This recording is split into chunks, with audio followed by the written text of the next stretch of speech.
Tes. Bismillahirrahmanirrahim. Assalamualaikum warahmatullahi wabarakatuh. Alhamdulillahi rabbil alamin. Nahmaduhu wa nasta'inuhu wa nastaghfiruh. Allahumma salli wa sallim wa barik ala sayyidina Muhammadin, amma ba'du. Para jemaah Bapak Ibu yang dirahmati Allah, alhamdulillah kita bersyukur malam hari ini kita diberi nikmat oleh Allah sehingga bisa berkumpul, bisa bersilaturahmi, sekaligus juga bisa menunaikan salah satu kewajiban kita, yaitu sholat maghrib berjamaah, kemudian dilanjut dengan ta'lim. Kita berharap kepada Allah, mudah-mudahan apa yang kita pelajari malam hari ini jadi ilmu yang bermanfaat, sekaligus jadi tambahan amal ibadah kita di akhirat. Amin ya rabbal alamin. Para jemaah Bapak Ibu yang dirahmati Allah, jadi pada pertemuan kali ini kita akan melanjutkan apa yang menjadi pembahasan kita sebelumnya tentang fikih zakat. Jadi terakhir kita bahas tentang zakat pertanian, yaitu zakat hasil bumi. Jenis apa saja yang wajib zakat, berapa bayarnya, berapa nisabnya sudah kita pelajari. Pada kesempatan hari ini, malam ini kita akan belajar tentang zakat barang dagangan. Zakat barang dagangan. Ini kita masih membahas tentang zakat klasik begitu ya.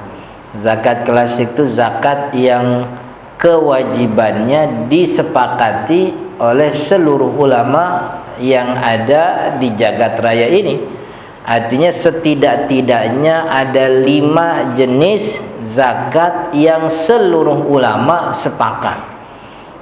Kalau kagak kalau istilahnya ada orang yang meninggalkan jenis zakat ini, hukumnya berdosa. Ada zakat emas dan perak, ada zakat pertanian, ada zakat peternakan, zakat barang dagangan, dan juga zakat rikas atau yang biasa orang sebut dengan istilah zakat barang tambang. Tuh, ini 5 yang disepakati. Selain 5 ini, statusnya ini diperdebatkan dan ada ada polemik begitu ya di antara ulama tentang munculnya zakat modern. Kayak ada yang namanya zakat profesi, zakat kontrakan, zakat rumah sewaan, macam-macam. Jadi pada intinya yang disepakati ini 5. Nah, kita lagi belajar yang 5 ini.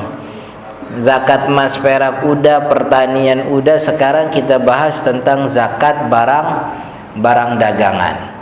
Kalau ditanya dalilnya apa Ustaz zakat barang dagangan? Jadi dulu Nabi Muhammad SAW ketika ditanya oleh salah seorang sahabat tentang harta apa saja sih yang ada sedekahnya, maksudnya sedekahnya itu wajib zakatnya, kata Nabi Muhammad SAW, fil ibili sadaqatuha wa fil ghanami sadaqatuha wa fil bazzi sadaqatuhu.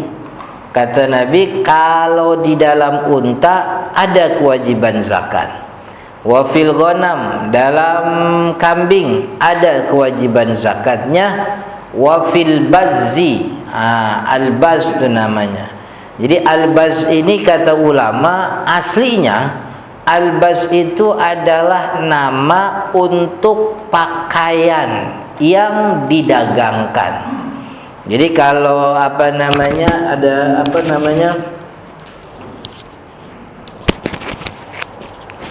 orang dagang kain begitu, itu kain baju yang didagangin itu dalam bahasa Arab namanya al-baz gitu. Itu namanya albas. Ya kalau kita nyebutnya dagangan begitu. Kan ya. Tapi orang yang jualan namanya bazaz, bazaz gitu. Lalu para ulama kemudian menelaah, ini Nabi Muhammad bilang di baju dagangan ada zakatnya. Kalau dibilang baju, kalau baju itu sendiri kan nggak pernah ada zakat. Lam tajib az-zakatu fil ain. Tidak ada kewajiban zakat untuk baju, nggak ada. Tapi karena albaz itu adalah sifat atau nama untuk baju yang didagangkan, maka kata ulama, oh albaz ini maksudnya bukan bajunya, tapi yang dimaksud oleh Nabi ini adalah barang dagangannya begitu.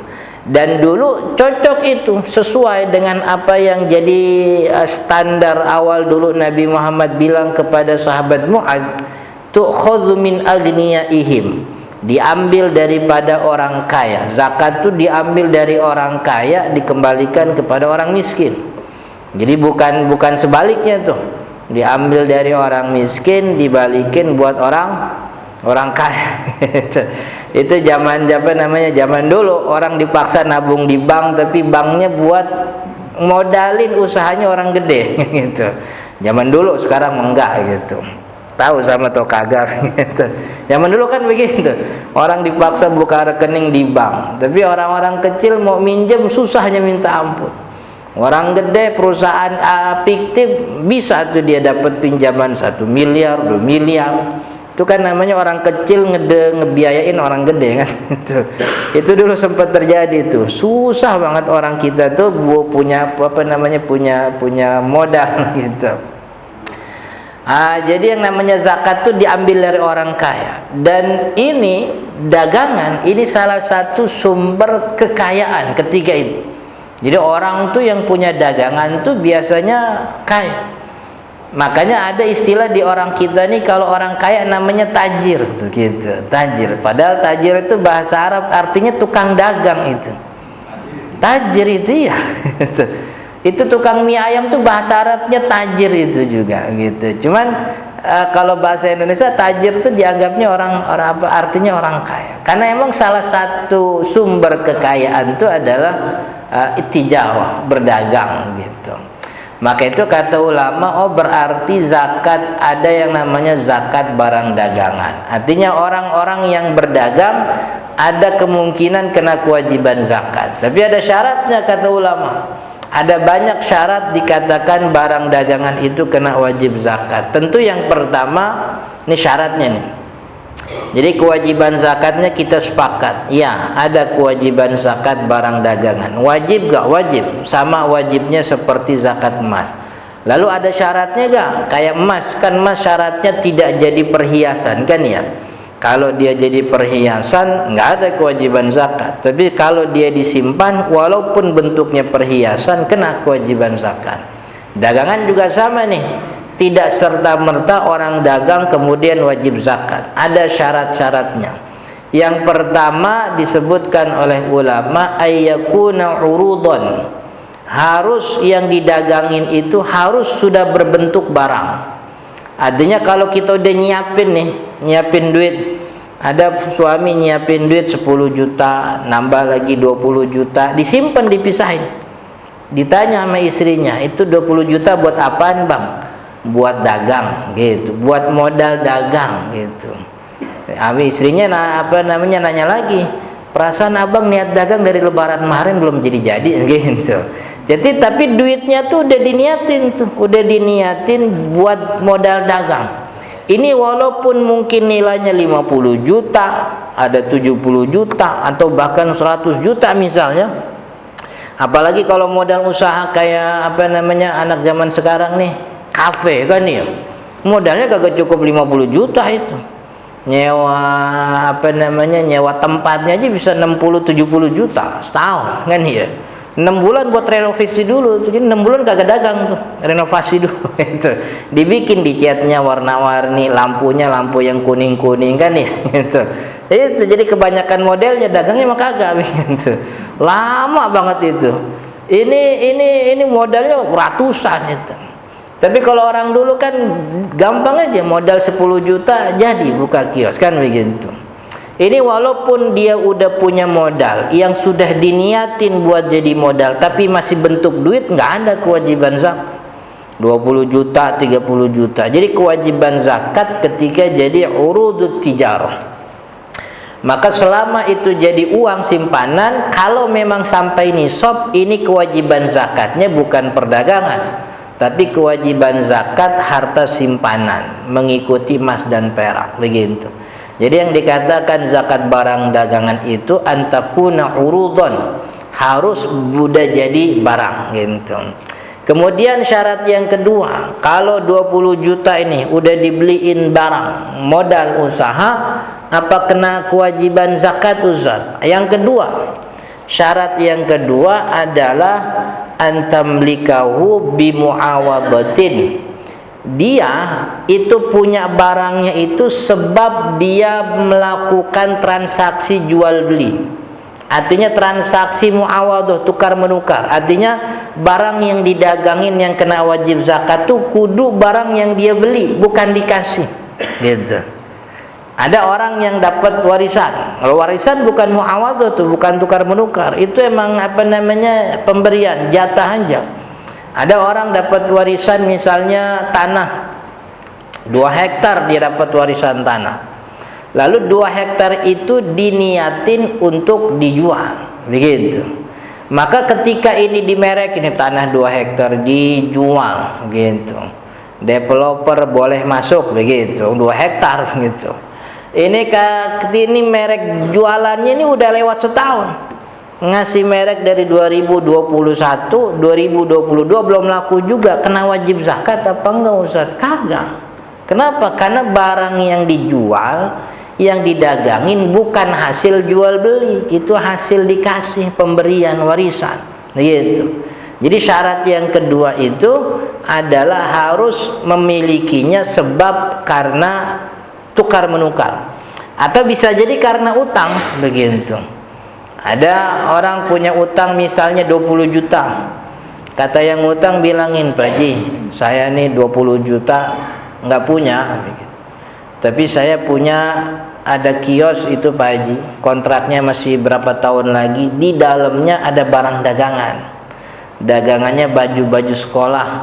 Itu kalau saya hitung tuh ada kali 25 juta mah, gitu. Kira-kira Pak Haji mau gak utangnya dibayar pakai barang dagangan saya? Nah, itu bisa tuh, karena dihasilkan dari transaksi tukar menukar, dari utang jadi barang dagangan.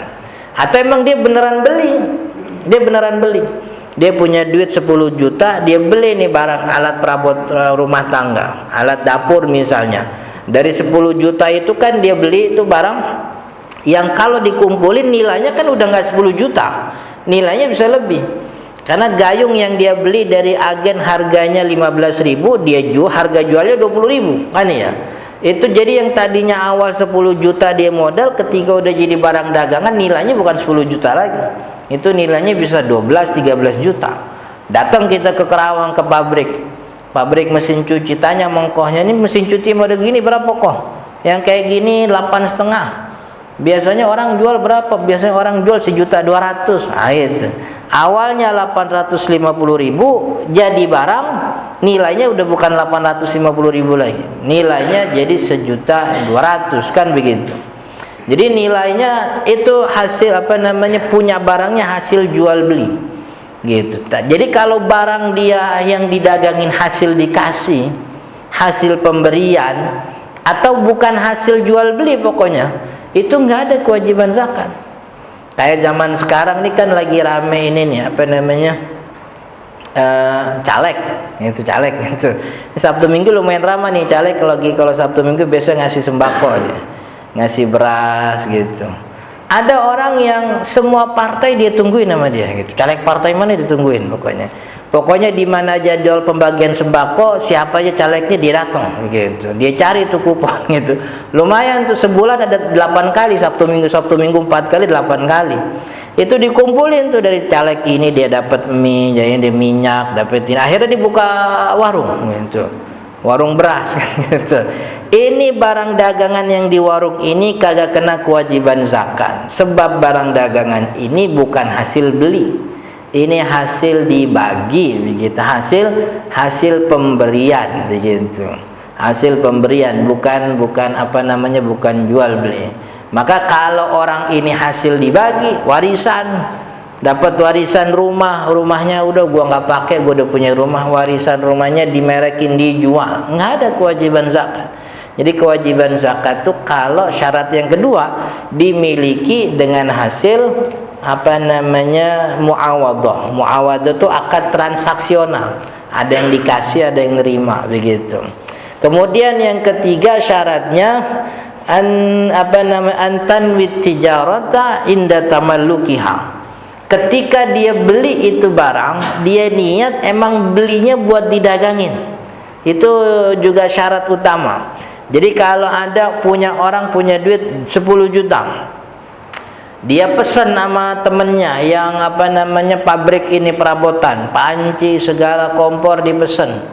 Ditanya sama temennya, beli 10 juta buat apa anjing? Gue mau dagang. Itu. Jadi ketika belinya memang ada niat buat berdagang. Tapi kalau belinya tidak ada niat untuk buat didagangin, nggak ada kewajiban zakat. Kayak kita beli rumah, pertama kali beli rumah, kan nggak pernah niat buat dijual itu rumah. Niatnya buat dipakai. Begitu kan ya? Setahun, 2 tahun, 3 tahun, 10 tahun, 15 tahun, 20 tahun beres itu cicilan rumah, udah jual dah begitu. Jual dah, mau nyari yang lebih kecil katanya begitu. Ini ketika dimerekin dijual udah setahun tuh gagal laku rumah. Maka kena kewajiban zakat apa enggak? Ya kagak. Sebab dulu belinya ini bukan untuk dijual. Begitu juga orang beli mobil. Begitu. Beli mobil niatnya bukan, kalau pedagang emang nyari mobil tuh buat dijual ya kan ya. Kalau orang kebanyakan biasa tuh nyari mobil buat dipakai. Maka ketika dia niatnya buat dipakai nih, gitu, niat buat dipakai. Sehari 2 hari dia make, aduh kagak enak nih, jual aja dah gitu.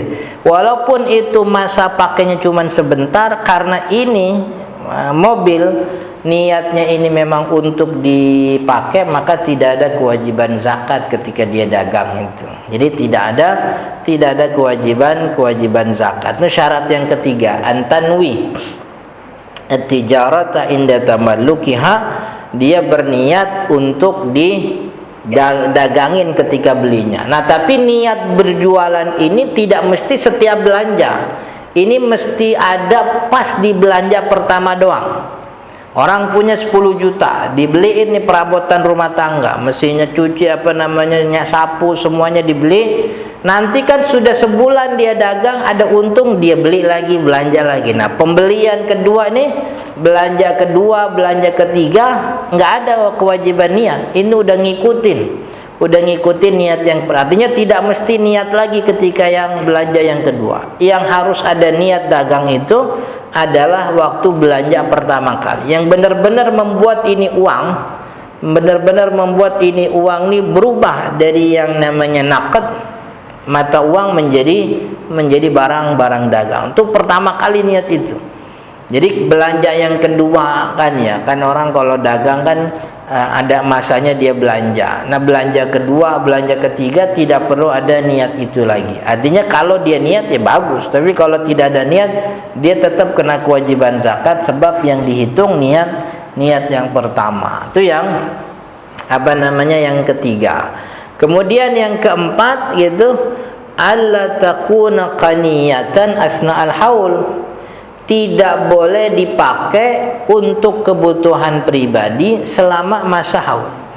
Kalau barang dagangan itu kan hitungannya hitungan nisabnya tuh di akhir haul. Jadi kan kalau emas nih, kita punya emas, kalau belum nyampe nisab, haulnya belum jalan. Punya emas 20 gram bulan Muharram, belum jalan haulnya. Punya nambah lagi 20 gram jadi 40 gram, belum nyampe haulnya. Kemudian nyampe beli lagi sampai akhirnya 85 gram nyampe di bulan Sya'ban. Haul baru mulai itu bulan Sya'ban. Sya'ban, Ramadan, terus sampai ketemu Sya'ban lagi wajib zakat. Itu padahal punya emasnya bukan dari Sya'ban, penisumnya di Sya'ban. Di Sya'ban baru mulai jalan haul. Tapi kalau barang dagangan, haulnya tuh mulai jalan sejak awal dia beli barang dagangan. Ini 10 juta dia beliin barang dagangan bulan Rabiul Awal, bulan Maulid. Maka haulnya itu sudah mulai dari bulan haul, bulan Maulid ini, Rabiul Awal. Jadi Rabiul Awal yang baru buka itu, baru buka kios, itu dia udah haulnya udah jalan. Jadi Rabiul Tsani, Rabiul Jumadal Ula, Jumadal Tsani, kemudian Rajab, Sya'ban, terus sampai ketemu Rabiul Awal lagi baru dilihat berapa nih yang ada di kiosnya gitu. Jadi selama ketika dia buka itu udah haulnya udah mulai, walaupun belum nyampe nisab. Kan awalnya punya 10 juta doang. 10 juta dia ganti jadi barang dagangan yang mungkin nilainya katakanlah 15 juta. Ini 15 juta belum nyampe nisab, tapi haulnya udah jalan. Itu bedanya barang dagangan sama harta simpanan begitu. Kalau barang dagangan haul jalan sejak dia buka dagangannya itu. Katakanlah ada orang buka dagangan bulan Maulid, Rabiul Awal. Beli dia ini belanja kemeja lah, katakanlah dia mau dagang baju. Ini kemudian dari Rabiul Awal, Rabiul Tsani, jalan nih haulnya, Rabiul Jumadal Ula, sampai kemudian 3 bulan dibosen dagang begitu. Habis jarang laku ini kemeja kagak ada yang orang demen begitu. Ini dia beli kain juga kagak laku. Lama baru nyampe 3 bulan dagang udah bosen. Udah lah gue pakai aja lah begitu. Akhirnya anak-anaknya dibilangin, lu kalau mau baju baru kagak usah beli, ambil aja di kios gitu. Bapak kagak jadi dagang, kagak, gue bosen kagak ada yang beli kan gitu. Akhirnya dipakai tuh. Ini niatnya berubah. Maka ini yang tadinya awal barang dagangan kena kewajiban zakat ini sudah tidak lagi kena kewajiban zakat sebab niat dagangannya berhenti di tengah haul begitu. Makanya emang ini kewajiban zakat ini emang beneran buat yang dagang bener gitu. Kalau yang setengah hati, malaikat juga malas nyatetnya itu. Setengah hati tidak. Ini beneran apa kagak nih lu dagang nih gini. Beneran apakah baru dagang serabi 2 bulan udah bosan kan gitu. Ini kudu serius gitu. Maka yang konsisten ini yang dapat keuntungan, yang timbang segitu maka kagak. Maka itu enggak kena kewajiban zakat. Jadi itu syarat yang keberapa tuh? Yang keempat. Pertama jadi barang dagangan, yang kedua mendapatkannya hasil jual beli, hasil muawadhah, yang ketiga ada niatnya, niat. Yang keempat tidak boleh berganti niat di tengah haul. Niatnya udah ada di awal tapi kemudian tengah-tengah berubah, maka nggak jadi kena kewajiban zakat. Kemudian yang kelima, alla ta'uda ila naqdin. Ini barang dagangan jangan sampai berubah jadi duit lagi. Berubah jadi duitnya tuh berubah jadi duit bukan gara-gara kejual, bukan. Ini contoh ada orang yang awal buka kios konveksi, bahan-bahan baju pakaian. Lalu dia punya duit 5 juta dia telepon temennya nih di pabrik, katanya, "Kirimin gua dong bahan baju. Mau dagang nih." Mau dagang apa? Ini kebetulan kiri kanan banyak tukang jahit, gue mau modalin bahannya, jadi gue mau jualin bahannya begitu. Akhirnya dikirim nih duit 5 juta. Ini 5 juta berubah jadi barang dagangan, kena kewajiban zakat. Emang dia beli, niatnya buat didagangin begitu. Dan dia tidak pernah merubah niat. Cuman ini sebulan dia dapat, ada rekanannya tukang jahit, dia bilang, "Pak Haji, bahannya jelek tuh," katanya. "Masa?" "Iya, masa saya jahit gini-gini, pokoknya bahannya jelek. Saya mohon maaf nih Pak Haji, saya nggak nyari lagi dari Pak Haji dah begitu. Saya mau pindah ke orang lain." Akhirnya karena jelek nih diperiksa, ternyata benar nih. Ini bahan semuanya jelek semuanya. Pokoknya mesti diretur. Ini akhirnya ini berapa roll yang dia udah beli dibalikin lagi. Dibalikin, kata temannya, "Ya udah balikin duit. Yang tadinya 5 juta udah jadi barang, balik lagi jadi 5 juta lagi." Maka ini 5 juta udah kagak kehitung kewajiban zakat, sebab udah balik jadi duit lagi. Jadi baliknya tuh bukan gara-gara kejual, bukan gara-gara jadi untung, tapi emang barangnya balik jadi duit lagi. Maka artinya begini nih, katakanlah ini bulan Rabiul Awal, Rabiul Tsani, Jumadal Ula. Jumadal Ula barang dagangnya dia balikin, dia dapat duit 5 juta lagi. Kemudian 5 juta ini dia beli lagi bahan, cuman di pabrik yang berbeda. Katakanlah belinya di bulan Jumadal Tsani, bulan Rajab, di bulan Sya'ban. Ada 3 bulan tuh kan, ada 3 bulan kosong, Jumadal Tsani, kemudian Rajab, Sya'ban. Di bulan Sya'ban dia beli lagi. Nah, maka hitungan yang di bulan Sya'ban ini hitungan mulai bulan Sya'ban. Jadi kagak ngitung dari di bulan Rabiul Awal. Sebab yang di Rabiul Awal sudah selesai ketika Jumadal Ula. Ini Sya'ban dia mulai baru lagi. Jadi enggak mentang-mentang duitnya kan sama Ustaz, duit yang dari kemarin juga. Enggak, tapi itu sudah berubah jadi uang lagi, maka mulainya haul baru lagi. Jadi mulainya dari bulan Sya'ban. Begitu. Itu syarat yang kelima, tidak jadi duit lagi sebab dibalikin barangnya. Kemudian yang keenam nih syarat yang terakhir, antakuna balighan lin nisabi fi akhiril haul. Yang keenam syaratnya barang dagangannya sampai nisab di akhir haul. Jadi kalau barang dagangan sama emas tuh beda. Emas tuh di awal haul baru mulai jadi nyampe nisab baru jalan haul. Barang dagangan belum nyampe nisab, kalau udah dagang dia mulai jalan haul. Nanti nisab nyampe apa enggak dilihat di akhir haul. Dulu awal buka kios modalnya 10 juta. Dia beli ini perabotan. Nah, katakanlah 3 juta buat sewa kiosnya, 7 juta dia beli barang dagangan. Jadi modal benernya 7 juta nih. 7 juta dia beli barang dagangan, ini laku 2 bulan dia belanja lagi, 2 bulan dia belanja lagi, sampai akhirnya di akhir haul nih, bulan ke-12 Komariah, katakanlah dia buka bulan Rajab, maka dilihat bulan Rajab tahun depan, ini yang ada di kiosnya sekarang nih nyampe apa enggak nisab gitu. Nisab barang dagangan itu sama kayak emas, 85 gram. 85 gram itu kira-kira ya 70 juta lah begitu ya, 70 juta. Ini dulu buka kios 10 juta awalnya, beli AC, beli TV, beli kulkas, mesin cuci, awal bukanya elektronik. Lama-lama laku dia belanja lagi, akhirnya dia punya gudang di belakang. Ini ketika akhir haul 1 tahun, lihat itu di gudangnya berapa itu stoknya. Stoknya kalau nyampe nisab kena kewajiban zakat. Tapi kalau nggak nyampe nisab ya enggak. Punya udah dagangan udah ada, niat jualan dari awal, kemudian tidak pernah niat dipakai, kemudian nggak pernah balik lagi jadi modal, kemudian kemudian sudah pas ujungnya nggak nyampe nisab, ya udah nggak kena kewajiban zakat.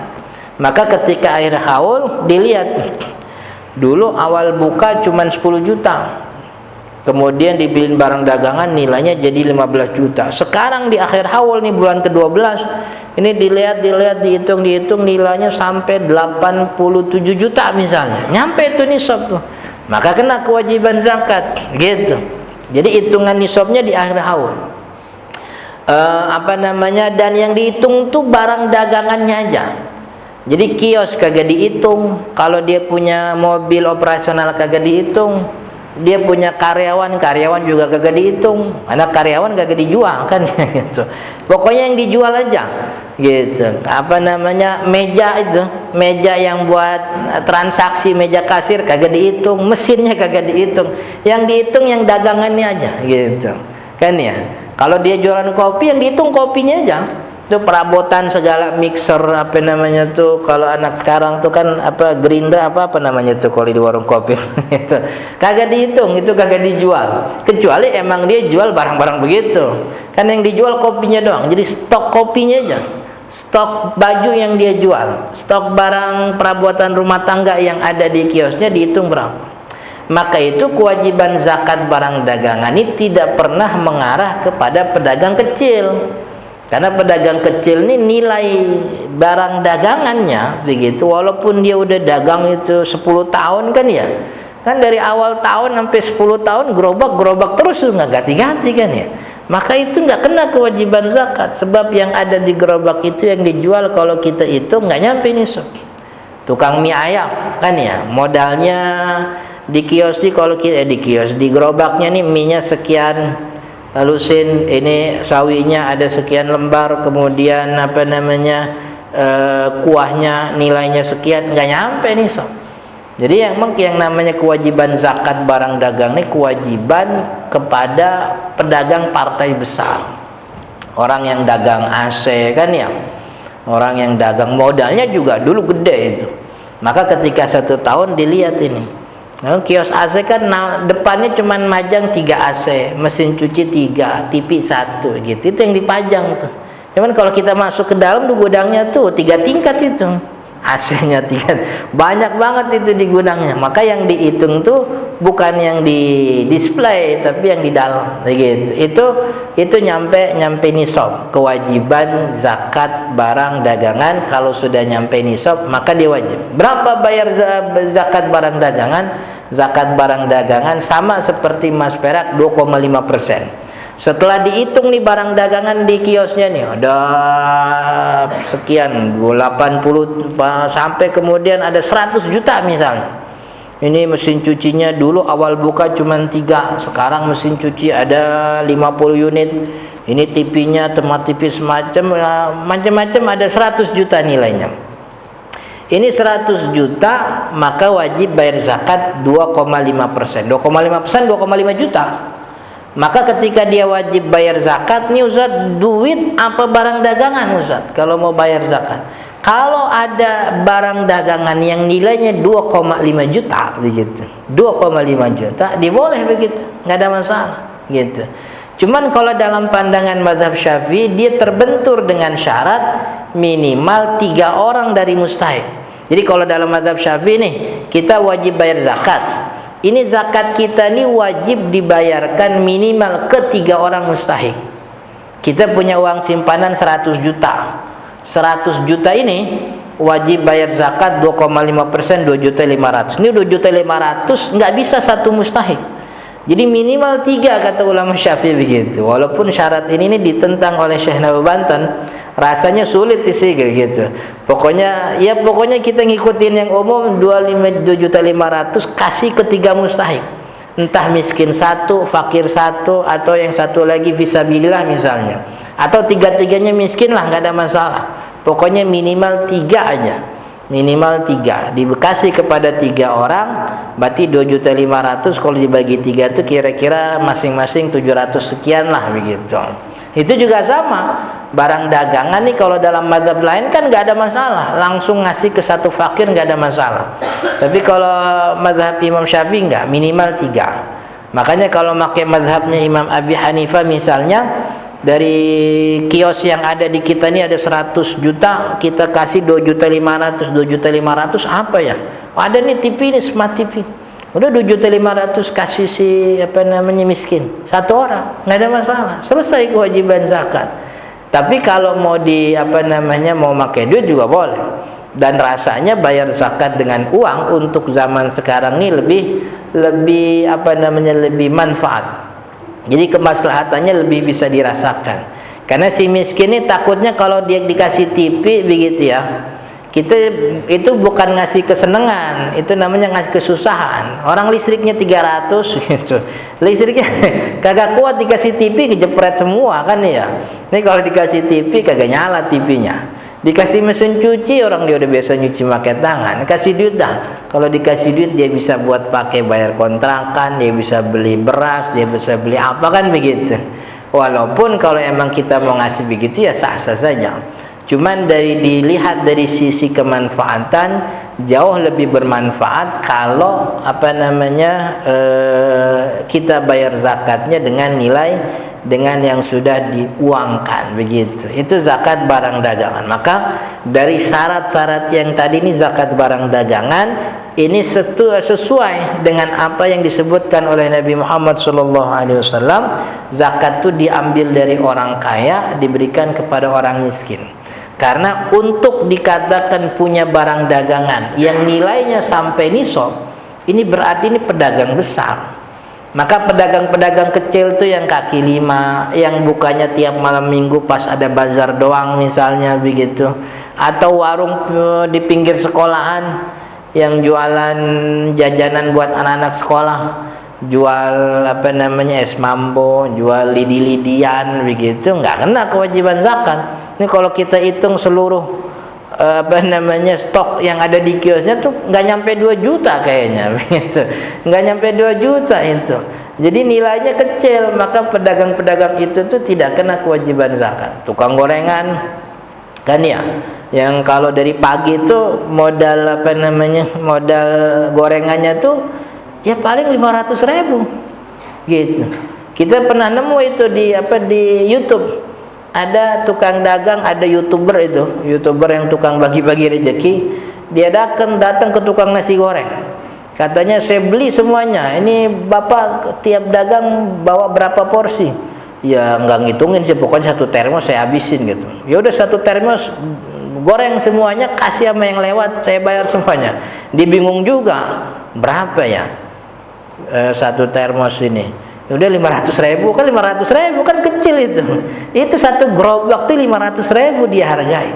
Maka yang kayak gini kan masa ya kena kewajiban zakat. Jadi yang kena kewajiban zakat di partai besar begitu. Konveksi ini lagi rame nih, soalnya banyak caleg yang lagi mesen kan ya, dia nyetok itu bahannya, di stok bahannya tuh nyampe mungkin nilainya sekian puluh juta, orderannya sekian puluh juta.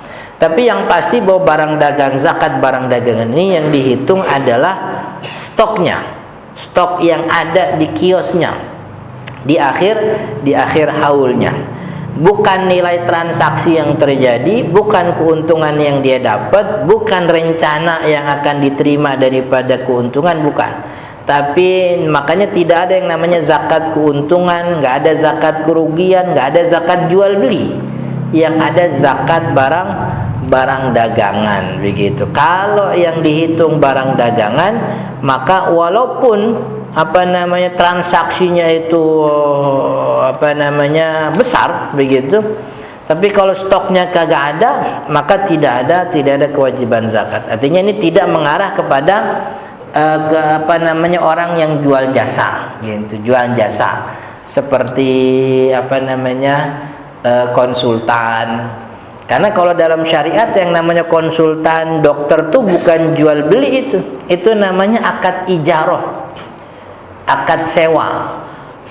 Jadi kalau jual beli itu barang tuh, tapi kalau yang dijual tuh bukan barang tapi keahlian, itu namanya ijarah.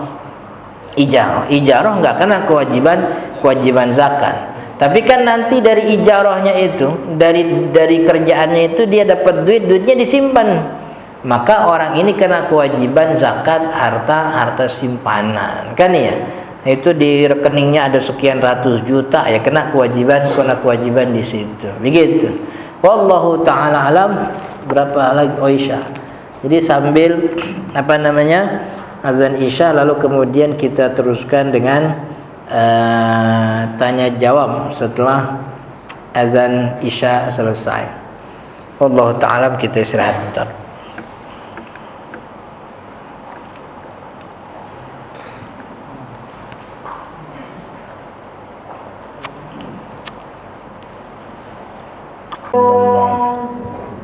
La ilaha illallah Muhammadur Rasulullah sallallahu Allahumma rabb hadhihi da'wati wa salatil qa'imati wa syarafat darajatil 'aliyatir innaka la tukhliful mi'ad.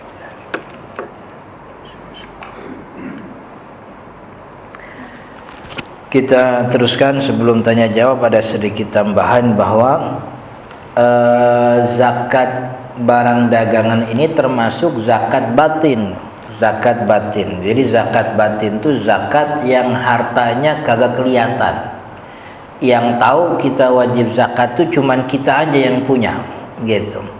Maka kalau jenis hartanya harta batin nggak kelihatan, beda sama peternakan. Kalau peternakan harta zahir tuh.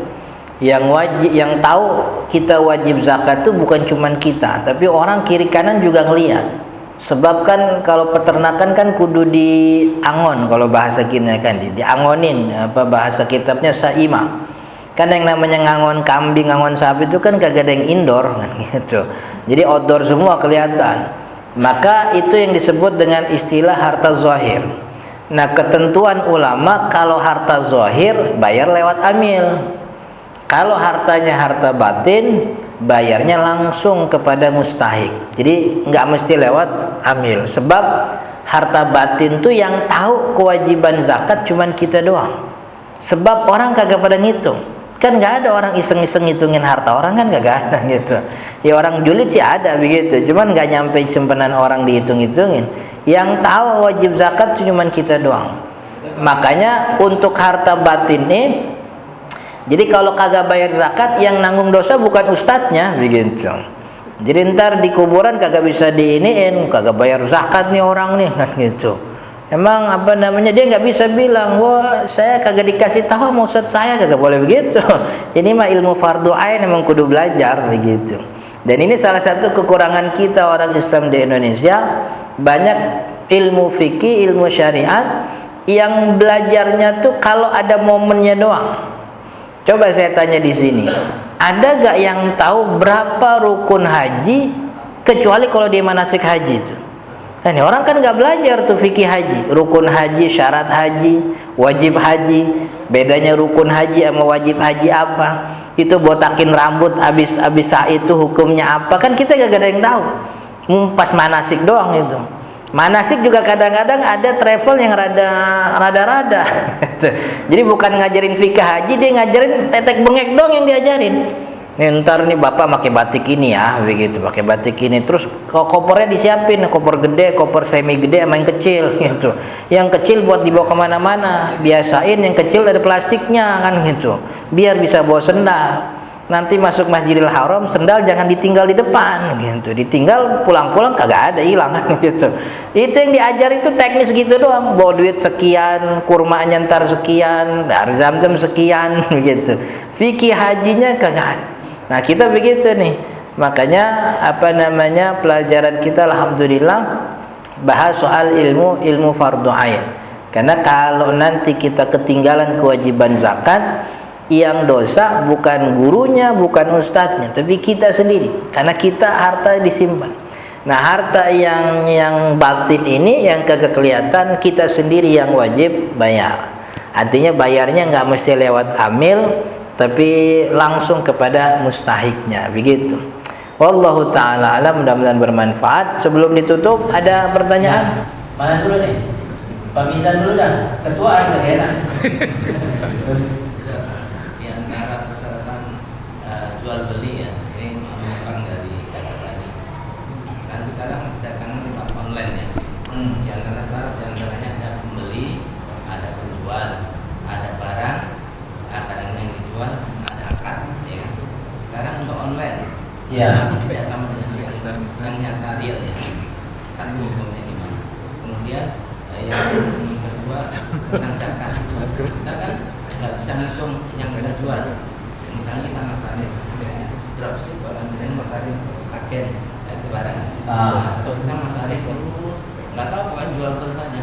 Tahu-tahu misalnya dari 100 juta, misalnya sekarang 200 juta. Ngitungnya gimana? Katanya kan yang dihitung kan barang dagangan. Ya. Jadi kalau jual online itu sebenarnya tidak ada masalah begitu. Karena rukun jual belinya terpenuhi, ada barang, ada pembeli, ada penjual, ada barang, dan juga ada harga gitu. Ya akan bagian daripada empat ini. Jadi selama ini terpenuhi, jelas pembelinya ada, penjualnya ada, barangnya juga ada. Yang tidak boleh itu kan di fotonya barang mana tahu begitu ya. Pas ada transaksi dia nggak punya barang yang dia dagang itu. Dan cuman yang jadi masalah itu kan kadang orang mempermasalahkan tidak ada serah terima. Serah terima untuk barang-barang non ribawi tidak diharuskan. Artinya nggak harus serah terima ketika akad. Yang harus serah terima ketika akad itu kan barang ribawi. Barang ribawi itu emas, perak, duit, sama makanan. Gitu. sama makanan. Nah, kalaupun memang ada makanan yang dijadikan barang dagangan di online, itu serah terimanya diwakilkan. Ada namanya akad wakalah. Jadi uang yang kita berikan itu sekaligus sebagai ujrah wakalah kepada si kurir yang menerima itu. Jadi perwakilan. Memang yang jadi masalah itu al-qabd itu, serah terima. Boleh nggak serah terimanya ini diwakilkan gitu? Kata sebagian ulama ya boleh-boleh aja, nggak ada masalah. Gitu. Yang jadi masalah itu jual beli online untuk barang ribawi kayak emas itu, ini yang bermasalah. Atau jual beli emas online itu, atau kalau di bank itu ada namanya apa sih yang kita beli tabung emas. Iya, tabung emas. Jadi kita nyetor 200.000, 300.000, emasnya nggak ada. Cuman kata bank, bapak punya emas di rekening sini nilainya 1,3 gram gitu. Emasnya ada apa kagak gitu. Pokoknya bapak punya segitu lah gitu. Kan itu yang terjadi, itu yang jadi masalah. Jadi jual beli barang ribawi, cuman kita tidak pernah megang itu atau barangnya. Itu yang jadi masalah. Tapi kalau jual umum online itu ada masalah. Jadi serah terima sudah terjadi dengan dengan kurir begitu. Kemudian yang kedua apa tadi? Barang dagangan. Iya. Enggak real. Jadi ketika di akhir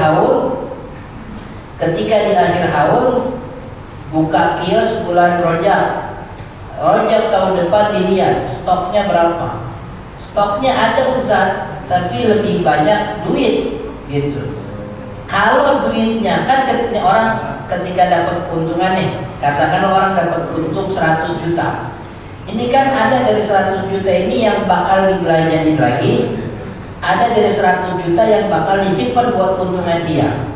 Maka yang dihitung sebagai kewajiban zakat adalah ini duit yang bakal dijadiin belanjaan lagi gitu. Di kios ini udah 1 tahun kios saya nih, kalau stok barangnya ini cuma nyampe 50 juta. Tapi ada duit yang dapat keuntungan ini 100 juta. Ini 50 jutanya saya siapin buat belanja lagi, 50 jutanya emang buat simpanan, buat keuntungan. Maka yang dihitung ini yang 50 juta nih. Berarti 50 juta ditambah stok barang yang ada di kiosnya gitu. Jadi duit yang jadi keuntungan ini mana yang mau disimpan sebagai keuntungan buat simpanan, mana yang mau dipakai buat belanja lagi. Nah yang dipakai buat belanja lagi, nah ini yang dihitung sebagai kewajiban zakat barang dagangan digabungin sama nilai stok yang ada di kiosnya di akhir haulnya begitu. Misalnya ada lagi? Ya.